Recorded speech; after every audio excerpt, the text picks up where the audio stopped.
សួស្តីបងប្អូនទាំងអស់គ្នាអញ្ចឹងដើម្បីកែពណ៌សក់រូបវាអញ្ចឹងណាអញ្ចឹងដើម្បីយើងនេះបានយើងគ្រាន់តែចូលទៅ image របស់យើងនេះយើងមក pen មកហើយនេះយើងចូលទៅកន្លែងអូនទុករូបអញ្ចឹងណាបងណាអញ្ចឹងយើងចូលឡើងទុករូបយើងចូលមកកន្លែងយើងទុករូបខ្ញុំទុករូបនៅនេះពេលណា6 color សក់ណាបាទអញ្ចឹងពេលដែលយើងបានដល់ហើយអ្វីដែលបងទៅគឺបងយក tool មួយឈ្មោះថា quick ណា quick selection tool នេះចុចមកហើយយើងចូលអត់ចូលមកយើង select លើពណ៌សក់ហ្នឹងណា select លើសក់អញ្ចឹងបងណា select លើសក់បន្ទាប់ពី select លើសក់ហើយ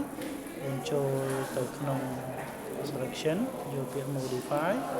យកពាក្យ filter ណា filter នេះបងដាក់ប្រហែលជា15អញ្ចឹងមកហើយចុច OK មក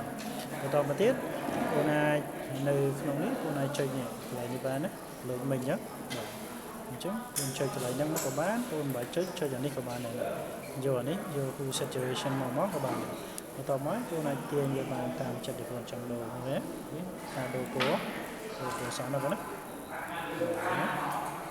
ចង់ដូរពណ៌សេចចិត្តយើងអូខេខ្ញុំបងអាចសេរីទៅតាមហ្នឹងដែលចិត្តយើងចង់បានទៅអូខេអញ្ចឹងប៉ុណ្ណឹងហើយគឺអូខេណាបងបាទអរគុណច្រើនបងប្អូន